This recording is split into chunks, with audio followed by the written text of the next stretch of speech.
Ben, je dirais que de mon côté à moi, l'engagement, ça a commencé très, très, très jeune. Donc, je sais pas, moi, ça doit faire une quarantaine d'années là, que j'ai commencé à m'engager de différentes façons. J'ai aussi choisi le métier d'organisatrice communautaire, ce qui veut dire, en gros, des personnes qui mettent ensemble des citoyennes, des citoyens dans les milieux, dans les quartiers, tout ça. Ben, moi, dans mon cas, à Montréal, là, pour ensemble, soit mettre sur pied des projets, ça peut être des centres à la petite enfance, ça peut être des maisons de quartier, des maisons de la culture. Et aussi, j'ai participé à beaucoup de luttes locales. Je travaillais dans les années 70 dans le quartier centre-sud de Montréal, qui est le quartier en dessous du pont Jacques-Cartier. Donc, l'engagement, pour moi, c'est comme ça qu'il a commencé, à travers mon travail. Mais en même temps, un travail militant, à un moment donné, on ne fait plus tellement la différence, là. Et petit à petit, bon, j'ai évolué, j'ai fait du syndicalisme. Après ça, j'ai quitté les services publics. J'ai travaillé 14 ans dans le mouvement des femmes. J'ai terminé en 2001. J'étais présidente de la Fédération des femmes du Québec, donc la Marche du pain des roses en 95, la Marche mondiale des femmes en l'an 2000.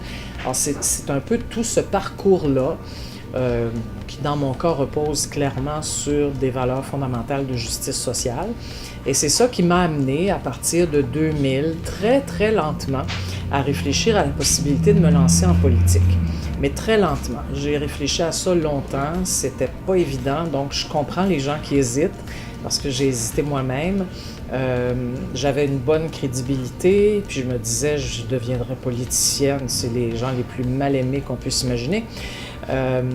Donc j'ai hésité, puis je savais que c'était un travail difficile aussi, mais finalement, ce qui l'a emporté, c'est encore une fois le désir d'avoir une voix forte dans l'espace public finalement, et puis d'essayer de développer une gauche politique au Québec, une gauche qui peut travailler à partir de nos institutions démocratiques, donc à l'Assemblée nationale. Ce qui fait que, pour faire une histoire courte, en 2006, avec 1000 autres personnes, on a fondé Québec solidaire, qui est un parti à la fois de gauche, donc centré sur la justice sociale, mais aussi écologiste, féministe et souverainiste.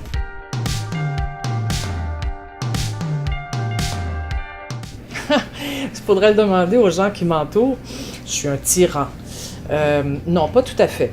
Je dirais que on a dit de moi, alors je peux le répéter, que je suis pas mal une rassembleuse. Je suis une personne qui aime le travail d'équipe, qui réussit à mettre ensemble des gens qui n'ont pas forcément les mêmes idées tout le temps ou les mêmes stratégies. Je l'ai beaucoup fait dans le mouvement des femmes. Je le fais aussi à Québec solidaire, mais je ne suis pas la seule, évidemment, on est plusieurs. En même temps, je pense que mon leadership, c'est aussi que j'essaie de travailler avec beaucoup de rigueur. Je suis assez exigeante envers moi-même, donc exigeante envers les autres. Mais les gens respectent ça, puis je pense qu'ils se disent, OK, si Québec solidaire fait une sortie, ben, c'est parce qu'elle va être bien préparée, on va savoir ce qu'on a à dire.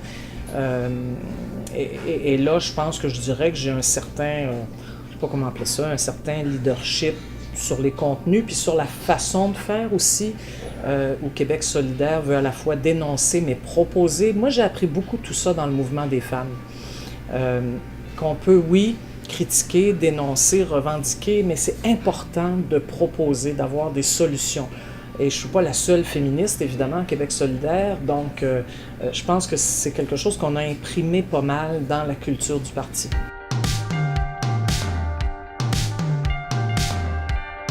Bon, la démocratie représentative, disons celle où on élit des gens à l'Assemblée nationale, il y en a qui disent que c'est le moins pire des systèmes, puis je pense que pour le moment c'est un peu vrai. C'est pas le système idéal. C'est sûr qu'à Québec solidaire, on veut aussi qu'il y ait de la démocratie directe. On veut aussi que les gens puissent exprimer leurs opinions, leurs positions, influencer les pouvoirs politiques. Donc, à Québec solidaire, on n'a aucun problème avec le pouvoir de la rue. Et de toute façon, on a été nombreux à Québec solidaire à être dans la rue le printemps dernier avec non seulement les jeunes, mais les moins jeunes. Cela dit, il y a un moment où 8 millions de personnes ne peuvent pas tout décider ensemble chaque jour, chaque soir, chaque fin de semaine. Et c'est pour ça je pense, on a inventé la démocratie représentative. Mais, donc, elle est importante, mais ce qui est important, c'est de ne pas laisser les politiciens ou politiciennes faire ce qu'ils veulent tout le temps, tout seuls. Ce que ça veut dire, c'est par exemple exiger que les députés rendent des comptes. À Québec solidaire, on a par exemple dans notre programme qu'au moins 2 fois par année, une députée, un député doit organiser une assemblée dans son comté, ou 2 ou 3, si c'est un très grand comté là, géographiquement, pour qu'ils puissent rendre compte aux gens et leur demander leur opinion, eux et elles, qu'est-ce qu'ils veulent voir défendre à l'Assemblée nationale. Ça, c'est un strict minimum, me semble-t-il. L'autre chose, c'est que, bon, nous autres, on propose à Québec solidaire, si on est élu, la mise en place d'une assemblée constituante où, entre autres, on va réfléchir aux institutions démocratiques. On veut changer le mode de scrutin. Nous autres, on veut proposer un mode de scrutin qui laisse une large place à la proportionnelle pour que chaque vote compte. Qu'il y ait, oui, bien sûr, des députés dans toutes les régions, mais qu'il y ait aussi des députés de liste, des listes régionales, où là, les gens peuvent avoir 2 votes, un vote pour le député de comté, un vote pour le ou la députée de liste, et de cette façon-là, que les gens sentent que lorsqu'ils votent, ça va avoir un effet. Pour le moment, il y a des comtés où certaines personnes ont l'impression de perdre éternellement leur vote, que ça ne sert à rien, ce qui fait qu'en fait, ils finissent par rester chez eux. Alors ça, c'est pas normal. Ce qui est intéressant aussi avec un mode de scrutin proportionnel, c'est que le comportement que ça induit, c'est d'avoir des gouvernements de coalition. Donc des gouvernements obligés de débattre. Les sociaux-démocrates, par exemple, sont obligés de débattre avec les Verts. Les démocrates chrétiens sont obligés de débattre avec la gauche. C'est intéressant ça, parce que là, chacun doit y mettre du sien et ça reflète plus largement des consensus populaires. Alors, la démocratie est une chose à réinventer constamment. Le Québec, c'est un territoire où il y a une société éduquée. De plus en plus, les gens donc deviennent de plus en plus exigeants démocratiquement. Ils ont raison. Et je pense, moi, comme politicienne, que j'ai le devoir avec eux, avec elles, de trouver les meilleurs moyens pour qu'ils se sentent inclus dans la démocratie.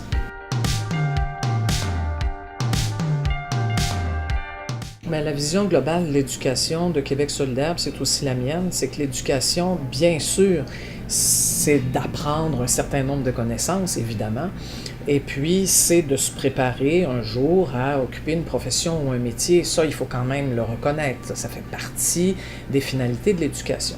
Mais pour moi, il y en a une autre qui est très, très importante. C'est de former des citoyennes et des citoyens avertis et critiques. Donc, des gens qui connaissent le monde dans lequel ils vivent et qui ont les outils pour le transformer. Ça m'a frappé particulièrement dans toute la lutte contre les gaz de schiste. On a retrouvé dans des dizaines de comités citoyens au centre du Québec, en Montérégie, des environnementalistes, des biologistes, des physiciens, des docteurs en droit de l'environnement. Ça aurait été inimaginable il y a même 40 ans, de retrouver, travaillant avec des gens de la base, des professionnels aguerris, avertis, qui comprennent le langage gouvernemental et qui savent comment y répondre. Donc, c'est terriblement important, l'éducation. C'est un outil pour changer le monde, rien de moins.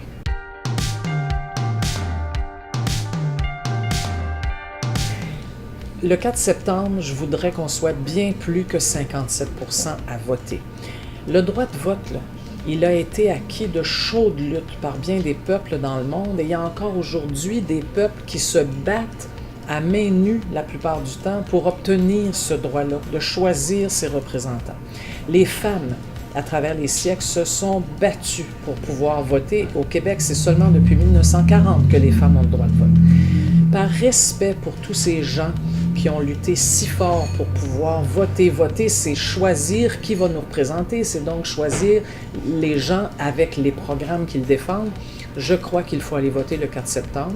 Je ne peux pas m'empêcher de dire que, compte tenu des événements des derniers mois, c'est aussi un moment très important. Il y a des choix de société qui peuvent être faits, non seulement pour l'éducation, mais les ressources naturelles et énergétiques, pour la lutte aux inégalités sociales. Il y a plein de beaux sujets qu'on est en train de débattre en campagne électorale. Il faut voter le 4 septembre. Évidemment, moi, je représente Québec solidaire, alors j'invite bien sûr les gens à avoir une pensée pour nous, mais le plus important, c'est aller voter.